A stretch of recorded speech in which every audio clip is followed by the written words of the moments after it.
Siendo un niño de 9 años, mi mamá me enseñó tu canal. Ahora con 10, tengo propio celular, solo te veo. Y me inspiro, las uso para dormir en la noche con la palabra de Dios y la voy a usar en la mañana. M3 enseñas mucho y un día quiero ser como tú.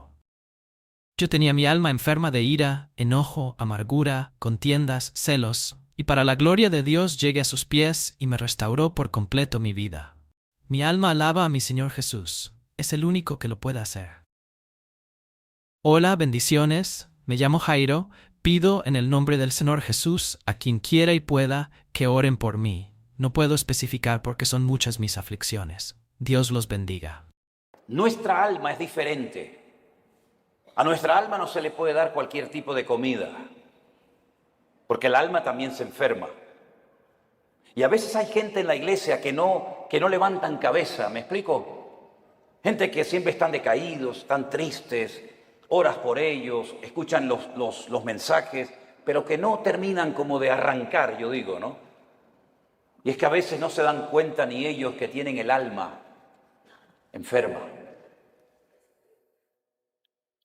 Y a veces dice, ¿por qué me viene a mí de repente esa tristeza cuando yo estaba bien la semana pasada? ¿O por qué me pasa a mí esta cosa o aquella otra? Y es que uno tiene que ir al manual, a la escritura, y pedirle al Señor olfato y discernimiento espiritual. Y el Señor te va a mostrar probablemente qué es lo que está pasando en tu vida, que a lo mejor llevas años con esa enfermedad espiritual, esa enfermedad del alma, y tú ni siquiera te has dado cuenta. ¿Saben que un día el Señor Jesucristo entró a predicar a una sinagoga? Las sinagogas no son como tenemos el culto nosotros, donde están todos juntos, ¿no? Las mujeres, los hombres, los niños, las niñas. No, las sinagogas nunca han sido así, ni en el pasado ni ahora. Las sinagogas son para la reunión principal para los hombres, solamente los varones. Y los niños que han hecho bar mitzvah, que han hecho una ceremonia que pasan de niño a hombre a partir de los 12 años y están con sus papás. Y las mamás y las niñas, ¿dónde están? Aparte, o en el balcón arriba, detrás de una pared, detrás de unas cortinas. Hoy en el culto lo pueden ver, pero no pueden estar juntos, hombres y mujeres. Aunque fueran marido y mujer, no pueden estar juntos. Ellas pueden ver al que predica, ellas pueden ver hacia afuera, pero los que están hacia afuera no las pueden ver a ellas, porque están como detrás de unas cortinas, ¿verdad? Detrás de unas celosías y no las pueden ver. Pero dice la Biblia que un día el Señor Jesucristo llegó a una sinagoga y dice que en medio del mensaje se para, lo interrumpe porque dice que vio a una mujer encorvada desde hacía 18 años. Repito, de adentro hacia afuera se podía ver, pero del púlpito, de la plataforma, allá nadie podía ver a las mujeres. Pero ella vio, porque lo que el hombre no ve, Dios lo sabe y lo conoce perfectamente. Y da igual dónde te escondas, da igual dónde vivas, da igual dónde estés, el Señor sabe dónde estás y cómo estás.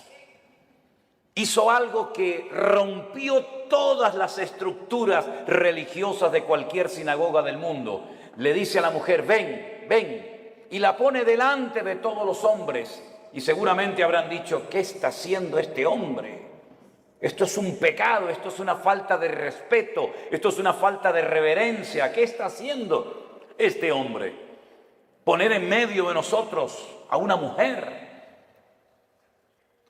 Y dice la Biblia que esta mujer no se podía enderezar. Estaba totalmente curvada su columna vertebral. Y dice que llevaba en esa condición lamentable 18 años de su vida. No se perdió un culto, no se perdió una reunión en 18 años, pero siempre estaba igual o peor. Y esa historia solamente está en el Evangelio de Lucas. Marcos no habló de ella, ni Mateo, ni Juan, pero Lucas sí. Y Lucas dice la Biblia que era médico. Y Lucas la observó, a Lucas le contaron los síntomas que tenía y él llegó a la conclusión de que de ninguna manera esta mujer nunca se iba a enderezar. Ahora, el problema aparentemente era un problema físico, pero sin embargo la Escritura dice que tenía espíritu de enfermedad y por eso no se podía enderezar. Fíjese la preposición, las preposiciones son muy importantes, hermano, muy importantes.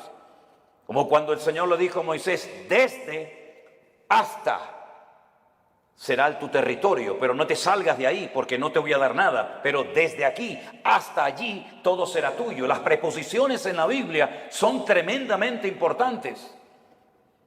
Y por eso dice la Biblia que de ninguna manera se podía enderezar, porque era una persona que estaba que tenía espíritu de, no dice un espíritu, sino espíritu de. ¿Y cuál es la diferencia entre tener un espíritu o tener espíritu de enfermedad?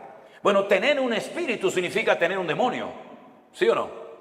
Tener un espíritu significa tener una presencia demoníaca en tu cuerpo, y entonces cuando una persona tiene eso, las evidencias son muy distintas, amigo. No es lo mismo tratar con un esquizofrénico, no es lo mismo tratar con una persona, digamos, poseída, que con una persona, por ejemplo, que le dan ataques epilépticos, aunque a veces a endemoniados le pasan esas cosas, pero la sintomatología, la patología de la persona es completamente diferente. Y es una lástima cuando a un endemoniado se lo trata como a un loco, o a un loco se lo trata como un endemoniado, que es muchas veces lo que pasa en las congregaciones. No, él está endemoniado. No está endemoniado. Tiene un problema psicológico, problema mental. Por eso hay que orar mucho y pedir sabiduría y discernimiento al Señor para saber ayudar a cada persona según su verdadera necesidad y no lo que a mí me parece que tiene. Porque le puede hacer muchísimo daño a una persona, ¿verdad? Ella tenía espíritu de enfermedad, una tendencia a la enfermedad, una tendencia a ese tipo de problemas que se manifestaban evidentemente de una forma física. Es como personas que tienen tendencia al desánimo, tendencia a la depresión, una tendencia, ¿verdad?, a la crítica, una tendencia al desánimo. Cada uno de nosotros tenemos áreas de debilidad dentro de nosotros, ¿sí o no? Claro que sí, unos más y unos menos, unos más evidentes que otras, pero todos tenemos tendencia, ¿verdad? Hay gente que tiene tendencia a hablar más de la cuenta, ¿sí o no? Bueno, aquí no en Guatemala porque ustedes están en un nivel espiritual diferente al nuestro, ¿no? Pero hay gente que tiene una tendencia a... No, me dijo una hermana, dice, hermano, ¿usted cree que yo tengo don de lenguas? Y la miré así de arriba abajo y le digo, no sé si lo suyo es don de lengua, pero tiene una lengua que parece un don, hermana. ¿Sabe?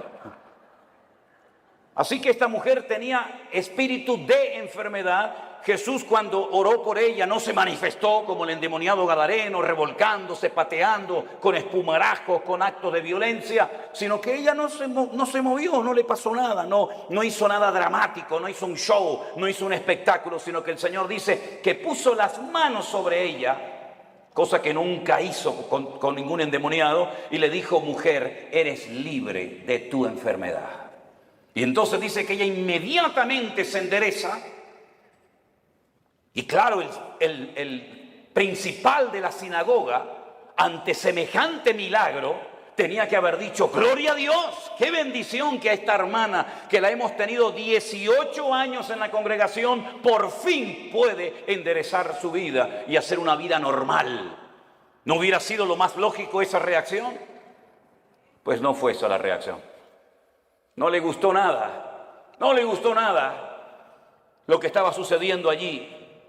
Y entonces se levanta y dice, 6 días hay en que se debe trabajar. En estos vengan, pero no en día de reposo.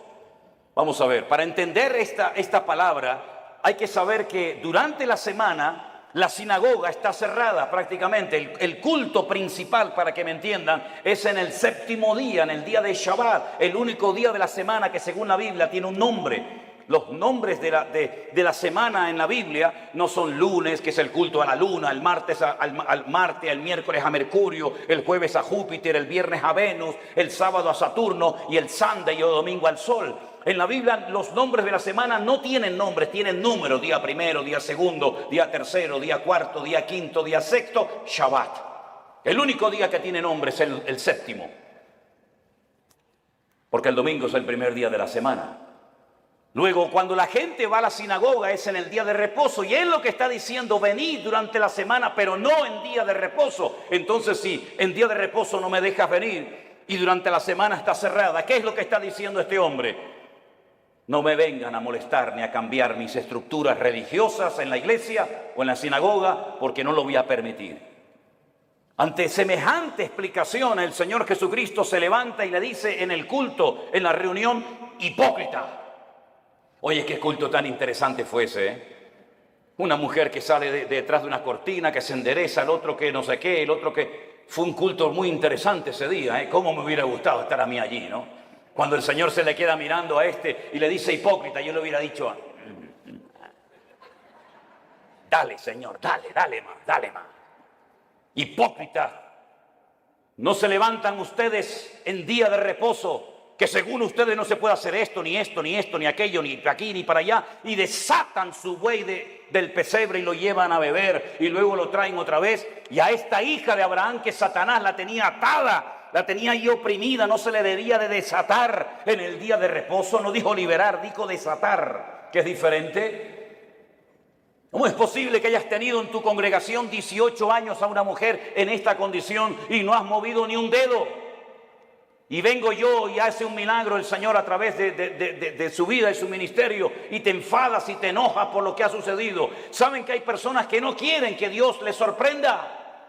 Hay gente que no quiere cambiar, hay gente que está cómoda, hay gente que está muy cómoda, muy apoltronada con su rutina religiosa, pero el Señor ha venido para romper estructura. El Señor ha venido a su casa a hacer lo que quiere, porque al fin y al cabo la iglesia no es suya ni mía. La iglesia es la casa de Dios y Él es la cabeza, yo soy el cuerpo. ¿Te vas a dejar sorprender por el Señor o ya lo sabes todo? Esto no se puede hacer, esto sí se puede hacer, ahora de pie, ahora sentado. Pero ¿quién eres tú, el dueño de la iglesia? ¿Qué te has creído que eres tú en la iglesia? El que abres y cierras la bendición de Dios. El dueño de la iglesia no es el pastor, no es los ancianos, no son los diáconos, no es la mesa directiva. El dueño de la iglesia es Cristo, y si no es Cristo tienes un grave problema, porque te has convertido en propietario de algo que no te corresponde.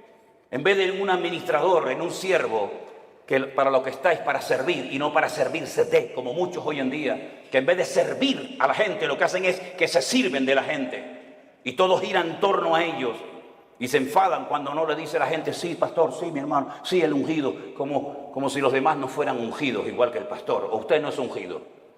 ¿Usted no tiene el mismo espíritu que tengo yo en esta tarde? ¿Usted no lee la misma Biblia que yo? ¿Usted no va al mismo cielo que yo? Entonces, ¿por qué hacemos esas diferencias? No toque al ungido, no moleste al ungido. El ungido, ¿y usted qué es? Si usted no tiene la unción que yo tengo, entonces usted tiene un grave problema.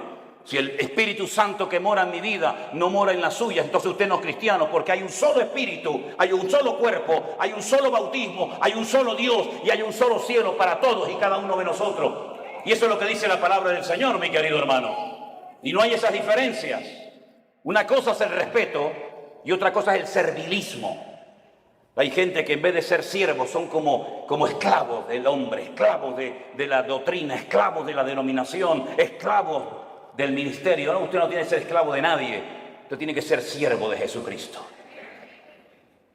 Ahora dice la palabra de Dios que esta mujer se enderezó, cosa que no podía hacer antes, porque la presencia del Señor llegó a ese lugar.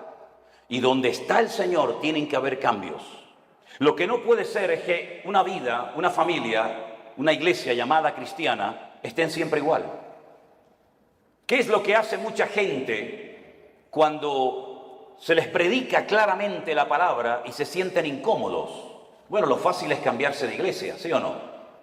Me voy de esta iglesia porque aquí no hay amor, me voy de esta iglesia porque no cuentan conmigo, me voy de esta iglesia porque el pastor no me ama, me voy y se van a otra, y después te enteras que ya no están en esa, están en otra y en otra y en otra. Es que muchas veces el problema lo queremos resolver cambiando de lugar, en vez de permitiéndole al Señor que nos cambie el corazón y nos cambie nuestro carácter y nos cambie nuestra vida. Y muchas veces creemos que ya hemos llegado a un cierto nivel espiritual en el que ya no necesitamos cambios. Y la pregunta es, ¿cuántos de los que están aquí presentes quieren cambiar y quieren honrar y quieren glorificar al Señor? Levante su mano. Pues entonces, como Dios lo va a hacer a través de pruebas. Hoy se habló aquí de pruebas. ¿Saben? Dios no tiene que pedirle permiso a usted ni a mí para probarnos. Para nada. Y las pruebas por las que pasaremos a lo largo de nuestra vida, que pasaremos sí o sí, son proporcionales a nuestro nivel de fe y de madurez. Lo cual quiere decir que Dios nunca jamás va a mandar una prueba a usted por equivocación, por error.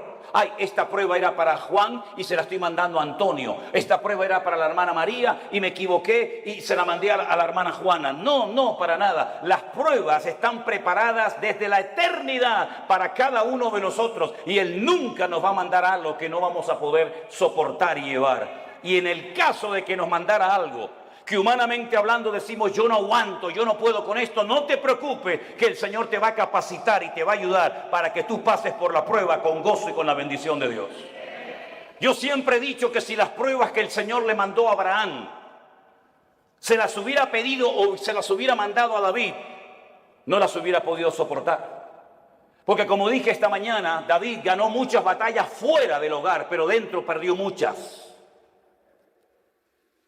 Sin embargo, cuando el Señor le pide a Abraham que sacrifique a su hijo, él no le dijo al Señor, ¿y por qué?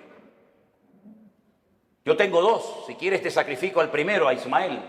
No, quiero que sacrifiques a tu único hijo, al que amas. Y le dice a Isaac. Abraham en aquel momento vivía en el sur de Israel, en una ciudad llamada Beersheba. La palabra Beer en hebreo es pozo, Sheba es 7. Beersheba, la ciudad de los 7 pozos. Él vivía en el sur de Israel. Beersheba en la actualidad es la capital del Negev, del desierto del Negev, del sur de Israel. Y el Señor le habla y le dice, ve al monte Moriah a sacrificarme a tu hijo. El monte Moriah está en Jerusalén. Es el monte donde tiempo más tarde se construiría el templo de Salomón. Él viajó, dice la Biblia, 3 días desde el sur de Israel hasta el monte Moriah. Y cuando llegan cerca del monte Moriah y lo ve de lejos, llevaba a algunos criados y él les dice a sus siervos, esperen aquí que nosotros iremos allí, adoraremos y volveremos. Fíjense qué interesante la palabra de Abraham, iremos, adoraremos y volveremos. ¿Cómo que volveremos si Dios te ha dicho que van 2 y vuelve 1?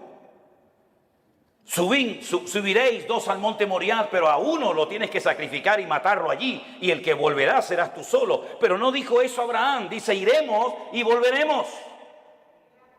No fue hasta el ministerio del apóstol Pablo, cientos, miles de años después de este acontecimiento, de la aquedá, como se llama en hebreo, de la atadura, que inspirado por el Espíritu Santo, el autor de la carta a los hebreos y también Pablo dijo que tenía este hombre tanta fe y tanta confianza en el Señor que si sacrificaba a su hijo, el Señor se lo podía levantar de entre los muertos.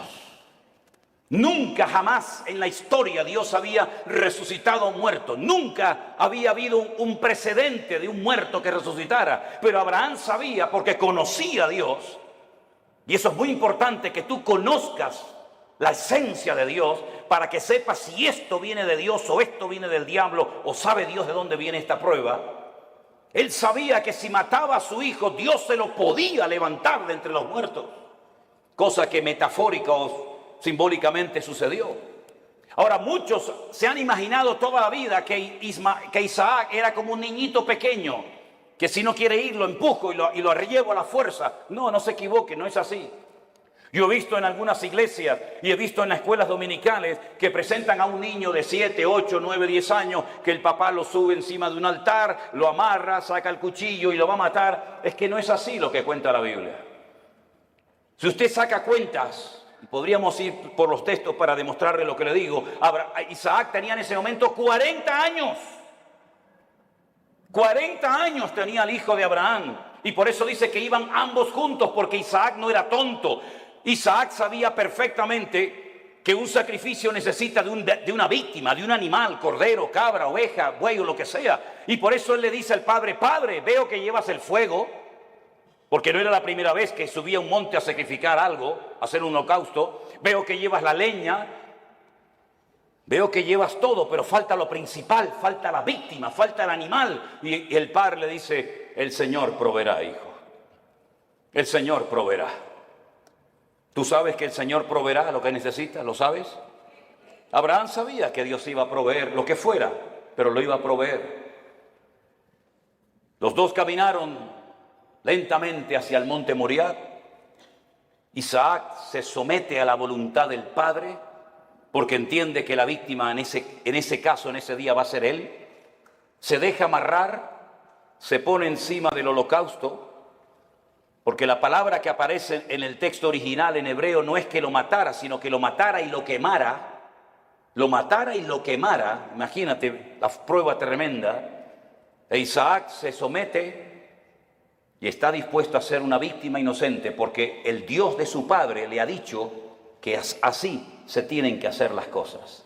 Ahora, Abraham venía de una tierra donde sacrificar a hijos, sacrificar a niños, sacrificar a vírgenes, sacrificar a personas era lo más normal del mundo.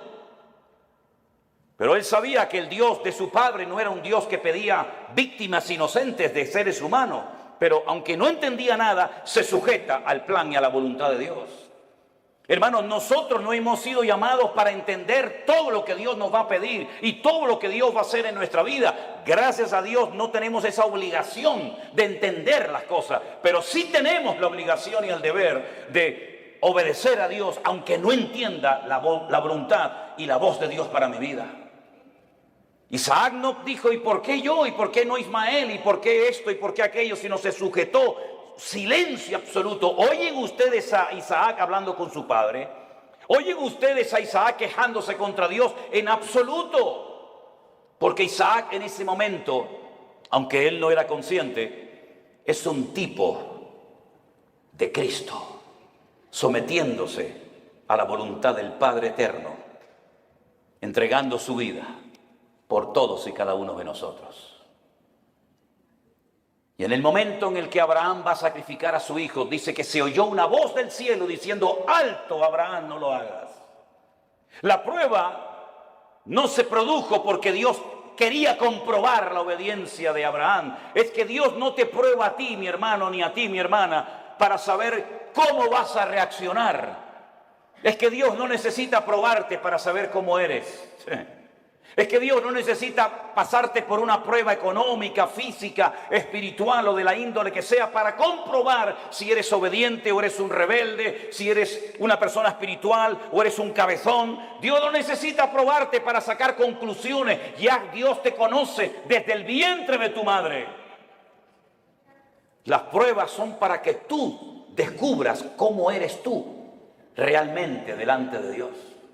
Es un test, es un examen, es una prueba que Dios te pasa a ti para que sepas si verdaderamente amas a Dios o no lo amas.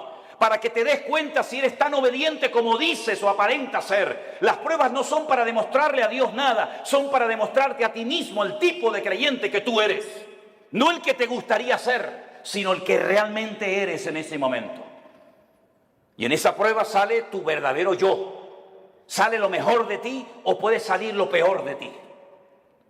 Es en la prueba donde se ve realmente si se puede contar contigo. Todo eres bla, bla, bla, bla, bla, planes, proyectos, ideas, pero a la hora de verdad no vales para nada. Es en la prueba donde se demuestra si tú verdaderamente tienes paciencia y tienes temor de Dios y respetas al Señor y estás dispuesto a sacrificarte. Las pruebas, repito, no son para demostrarle a Dios nada. Las pruebas son para que tú te des cuenta el tipo de madurez, tus debilidades, tus carencias o tus puntos fuertes.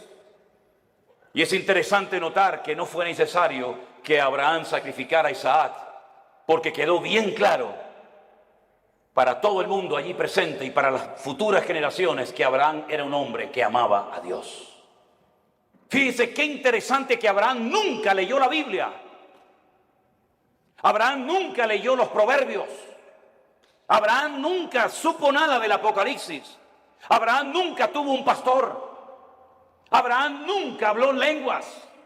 Abraham nunca, jamás asistió a ninguna congregación. Pero entonces, ¿cómo tenía tanto conocimiento de Dios sin pastor, sin iglesia, sin escuela bíblica, sin iglesia virtual, sin nada? ¿Cómo llegó a conocer tanto ese hombre a Dios? Porque Abraham se terminó dando a conocer como el amigo de Dios. ¿Y por qué fue amigo de Dios? Porque Jesús tiempo más tarde dijo, ¿queréis ser mis amigos? Pues haced todo lo que yo os mando. Esos son los amigos verdaderos de Dios.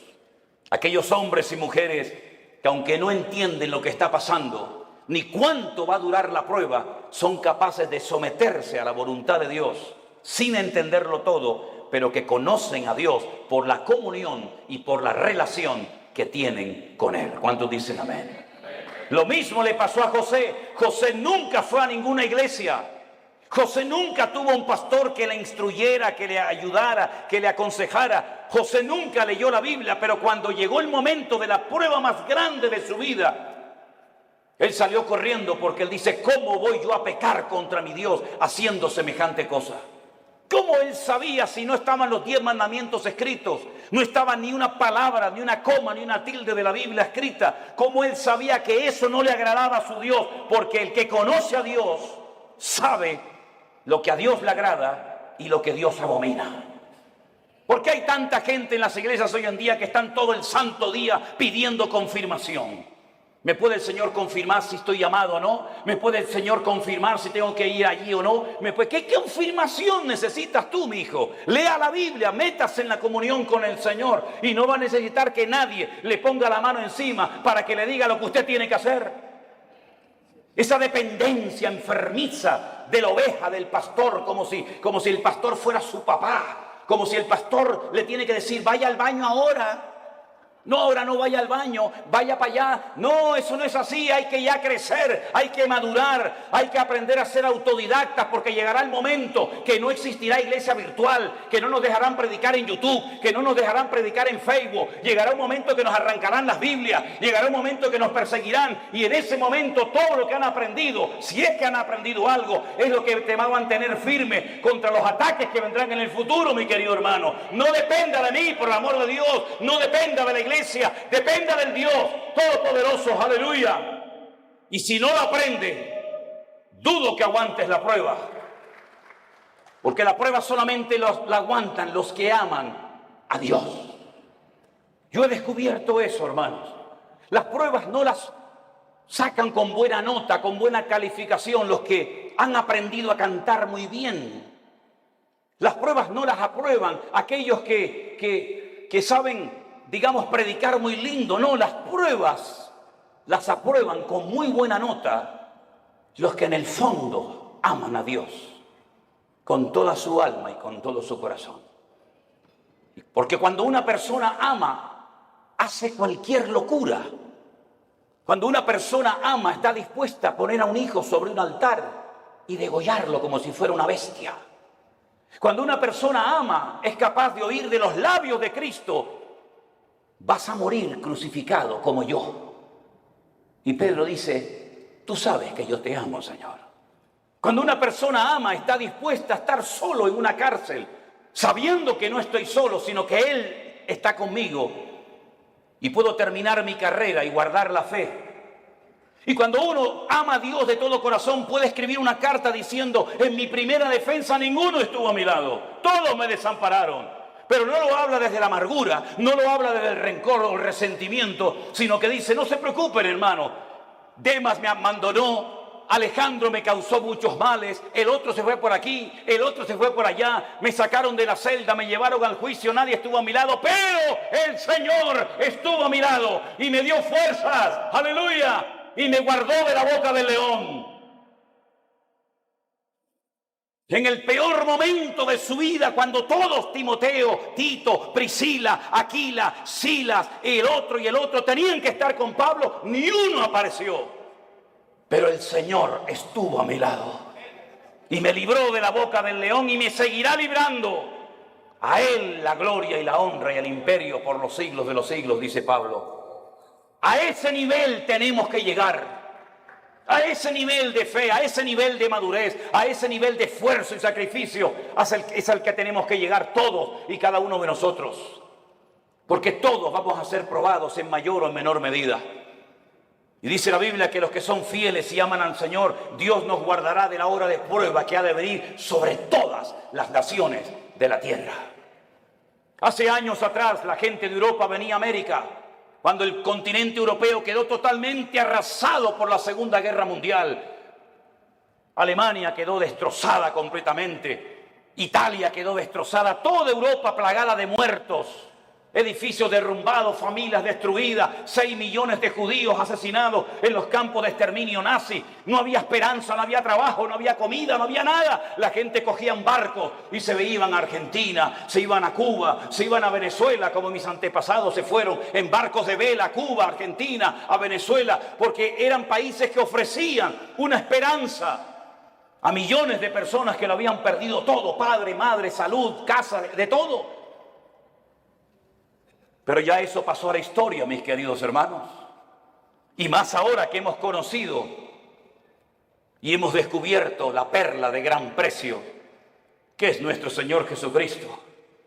Yo no necesito ir a los Estados Unidos para ser bendecido. Yo no necesito irme a países árabes o a Dubái, porque allá hay mucho trabajo. ¿Es que acaso el Dios de Guatemala o el Dios de Nicaragua o el Dios de Haití o el Dios de Cuba o el Dios de Japón es más pequeñito que el Dios de allá? ¿No ha dicho el Señor: yo estaré contigo todos los días hasta el fin del mundo? ¿No nos ha demostrado el Señor que eres el dueño de la plata y del oro? Que no es mi esfuerzo personal, sino es la misericordia y la grandeza de Dios lo que a mí me permite hoy comer, vivir, respirar y tener victoria en mi vida. Permítame decirles que este muchacho que estuvo a punto de ser sacrificado, imitando o intentando imitar el ejemplo de su padre, cuando hubo miseria y los animales no tenían pasto para comer y faltaba el agua en los pozos, él sintió en su corazón hacer lo mismo que hizo su padre, que ir a Egipto. Oye, cada vez que había hambre y miseria en Canaán, siempre había de todo en Egipto. Nunca faltaba el agua, nunca faltaba el pasto, siempre en Egipto había de todo. Y el Señor le dice a Isaac: no vayas a Egipto. Pero Señor, mi padre fue a Egipto. Claro que tu padre fue a Egipto. Y Egipto se le metió en su casa. ¿O no te acuerdas de tu hermanito Ismael, de quién nació? Y no te acuerdas de doña Agar, no te acuerdas que se fue de Egipto, pero Egipto se le metió en la casa. Tú no tienes que ir a Egipto para nada, tú te quedas aquí. Pero Señor, yo vivo en Beersheba, yo vivo en un desierto, no hay agua, no hay nada. Y el Señor le dice: siembra. ¿Pero dónde? Siembra ahí en la arena, siembra en la arena. Y después, ¿cómo riego la semilla? Escarba, busca. Y empezó a escarbar, ¡pum!, le salió agua. Y vinieron los enemigos y dijeron: hay que taparle el pozo. Y le taparon el pozo. ¿Y ahora qué hago? ¿Me voy a Egipto? No, vete más allá. Siembra más allá y busca agua. Y encontraba agua en todos los lados. El agua estaba debajo, solamente había que buscarla. Y dice que ese año sembró y cosechó a 100 por 1 en el desierto sin agua.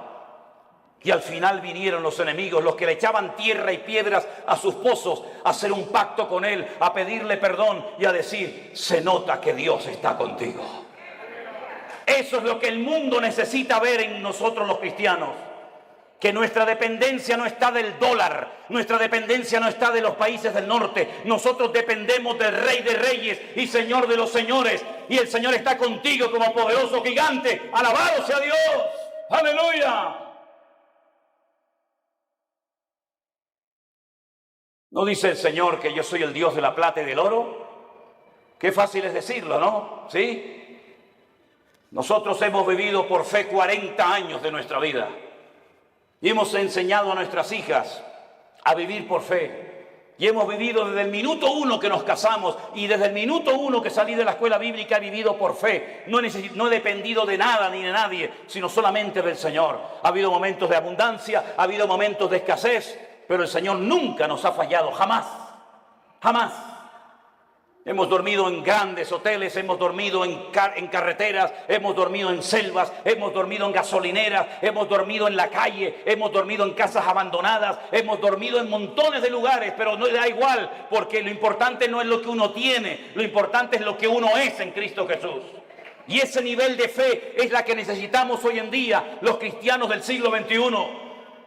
Yo decía esta mañana y se lo recuerdo que a veces el mundo se ha metido de tal manera en nuestras vidas que parece que si no tenemos el último zapato, la última camisa, el último teléfono, la última computadora, como que nos entra la depresión. Y yo pregunto, ¿qué tenía Pablo? ¿Qué tenía Pedro? ¿Qué tenía Santiago? ¿Qué tenían nuestros hermanos en la Segunda Guerra Mundial? No tenían nada, pero cuanto menos tienes es cuanto más el Señor está contigo. Y esa es la vida que el Señor quiere que vivamos. Por eso yo siempre he predicado y lo digo. Hermanos, la Biblia que predicamos es la misma. El Espíritu Santo es la misma. El Salvador es el mismo. El poder de Dios es el mismo, pero la iglesia no es la misma. No, la iglesia no es la misma. He conocido cristianos en Estados Unidos, mejor dicho, pastores, que me dicen, ¿saben lo primero que me pregunta una persona cuando viene a nuestra iglesia pensando en la posibilidad de hacerse miembro de la iglesia? Digo, no, dice, ¿tienen buenos aparcamientos, buenos estacionamientos para los carros aquí? Sí. ¿Tienen aire acondicionado las clases de los niños? Sí. ¿Las butacas de la iglesia son de madera o son así mulliditas?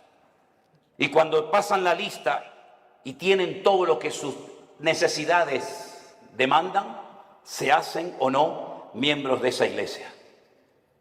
Yo te mandaría un tiempo a África, a Corea del Norte, a Irán, a Pakistán y a lugares donde los hermanos a escondidas de noche tienen que ir con un pico y una pala a romper bloques de hielo así de gordo y bautizarse en lagos helados para que no los maten las personas que están a su alrededor. Te mandaría a lugares donde solamente hay una Biblia para toda la iglesia y los hermanos se la pasan de unos a otros durante varios días y la copian a mano. Y yo tengo Corintios, yo tengo Efesios, yo tengo Gálatas, yo tengo Romanos, yo tengo los Proverbios, porque hay una sola Biblia para toda la iglesia. Cuando estábamos en Kenia y nos enfermábamos y lo primero que pensamos era en ir al médico, los de allí nos decían, no hace falta. ¿Cómo que no? Dice, no, vamos a orar. Vamos a orar, porque sabían que tal vez no tenían dinero para medicinas, pero tenían a su alcance el poder de Dios. Nos hemos hecho tan burgueses espiritualmente hablando, que si se retrasa la comida 10 minutos ya nos ponemos nerviosos. Nos ponemos tan nerviosos cuando faltan determinadas cosas y después algunos me dicen, no, yo quiero servir al Señor. Me vino uno una vez a la iglesia y me dice, yo quiero servir al Señor. Y estaba de pie y yo estaba poniendo la moqueta en la iglesia con un señor ya muy mayor. Y le digo, ¿y por qué no te agachas y me ayudas a poner la moqueta de la iglesia? Y me dice, es que yo soy cantante. Yo soy músico. Digo, tú eres un idiota. No, que cantante y músico. Los cantantes y los músicos no trabajan. La Biblia dice que el que no quiere trabajar, que no coma, es decir, que se muera de hambre. Eso dice la Biblia, ¿eh? No quiere trabajar, no coma. Y el que no come ya sabe lo que le pasa. ¿No trabajaba el Señor? Dice, yo trabajo y hago la obra del que me envió. En otras palabras, mis queridos hermanos, la iglesia tiene que despertar y darnos cuenta de que si la iglesia sigue viviendo como ha vivido en estos últimos 30, 40, 50 años, por eso la iglesia entró en una decadencia. Por eso el mundo se metió en la iglesia. Por eso la gente ha salido herida. Por eso la gente ha comido veneno y comida caducada en las congregaciones. ¿Por qué? Porque nos hemos agarrado a cosas y hemos convertido a la iglesia en el campo cuando la Biblia dice que el campo es el mundo, no la iglesia. Y por eso para algunos la iglesia virtual era una locura. Porque necesitan el púlpito, necesitan la banca, necesitan tocar. Y el Señor nos ha enseñado que sin púlpito, sin banca, sin nada, el Señor ha alimentado y bendecido a su pueblo en todas las naciones de la tierra. Por eso yo les animo a todos y a cada uno de ustedes que no olviden todo lo que hemos aprendido desde marzo del 2020 hasta el día de hoy. Que no tengamos una amnesia, sino que recordemos todo lo que el Señor nos ha venido enseñando y mostrando día a día. Estos testimonios de gente cambiada, estos testimonios de gente sanada, testimonios de familias restauradas, todo esto lo ha hecho el Señor sin necesidad de que una persona sea la estrella y el protagonista. La obra la ha hecho el Señor nuestro Dios, al cual le damos a Él siempre toda la gloria y toda la honra. Aleluya. Así que mi querido hermano, Dios sí que nos guardará de las pruebas, claro que sí, pero nuestro nivel de madurez tiene que ser elevado. Me sorprendió mucho cuando fuimos a la cárcel el otro día Los pastores, sí, pastores que están allí también cumpliendo condena, privados de libertad, pero saben que ese es el momento y el lugar donde tienen que estar atendiendo y ministrando a otras personas. Cada uno de nosotros tenemos un lugar en el cuerpo de Cristo. Yo sé cuál es el mío y cuál no es el mío. Pero yo quiero que usted cierre sus ojos en esta tarde y a partir de hoy se proponga seriamente decirle al Señor cuál es mi sitio y cuál no es mi sitio. ¿Qué tengo que hacer y qué no tengo que hacer? ¿Qué tengo y qué no tengo? Pedro le dijo a aquel paralítico, no tengo. No esperes de mí plata y oro porque no tengo, pero lo que tengo te lo voy a dar. La Biblia dice que antes de que una persona sea usada, primeramente tiene que ser probada. Nadie puede ser usado en el reino si no es probado primeramente. Y el Señor sabe cómo probarnos y cuánto tiempo probarnos. Dígale al Señor, enséñame a gozarme en las pruebas. Descubre mi corazón para que realmente me dé cuenta si verdaderamente yo te amo o no te amo tanto. Hemos visto que el Señor nos ha bendecido, nos ha prosperado, nos ha usado. Pero todavía queda mucho camino por recorrer, hermanos. Muchas almas, muchos países que visitar, muchos lugares donde ir. Y si somos fieles y obedientes al llamado de Dios, Dios seguirá guiando nuestros pasos y fortaleciendo nuestras vidas. Señor, te damos gracias en esta tarde por este día de victoria, de bendición que hemos pasado juntos, Señor. Gracias por los hermanos que se han bautizado. Gracias por los testimonios que hemos oído. Gracias por el tiempo que hemos podido pasar juntos en armonía. Pero sabemos que estos solamente son unos pocos días, que la vida realmente está allá afuera esperándonos. Yo te ruego, Señor, Dios del cielo y de la tierra, que traigas madurez a nuestros corazones y a nuestras vidas. Que estemos dispuestos a ser probados y a gozarnos en las pruebas. Bendito sea tu nombre, Señor. Busque a alguien en este momento y ore con él junto, por favor. Busque a alguien, sea esposo, sea su marido, sus hijos, un hermano que no conoce de nada, da igual. En estas reuniones, en estos encuentros que hacemos, se produce algo muy bonito. Y es ver hermanos de la misma ciudad que no se conocían, que aquí en estas reuniones se conocen. Hermanos que no se conocían de nada antes, ahora se hacen amigos y se dan abrazos. En estos lugares le hemos demostrado al mundo que somos capaces de juntarnos con hermanos pentecostales, con hermanos bautistas, con hermanos metodistas, con hermanos de cualquier denominación. Y somos capaces de juntarnos juntos y alabar a Dios y honrar a Dios sin levantar en alto una bandera, sin levantar en alto el nombre de un hombre o de una denominación.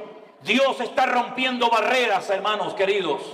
Pastores de diferentes iglesias vienen a nuestros encuentros, vienen a nuestras reuniones y juntos alabamos al Señor. Y eso es algo milagroso que nunca se había dado, o por lo menos hace mucho tiempo. Aquí nos juntamos hermanos de diferentes nacionalidades, ricos, pobres, blancos, negros, hermanos que tienen una tendencia denominacional, hermanos que tienen otra creencia denominacional, hermanos que levantan las manos, hermanos que no levantan las manos, hermanos que hablan en lenguas, hermanos que no hablan en lengua. Eso es lo de menos. Lo que nos une no es eso, lo que nos une es el amor de Dios. Y lo que queremos es impactar al mundo con el amor de Dios en nuestros corazones. Aleluya. Recibe la gloria, mi Dios. Y así orando los unos por los otros, te damos gracias por tu fidelidad. Gracias por tu palabra, Dios mío. Aleluya. Gracias, Señor, por el milagro de la iglesia. Gracias, Señor, por los hermanos que vienen haciendo grandes esfuerzos para venir a comer palabra viva.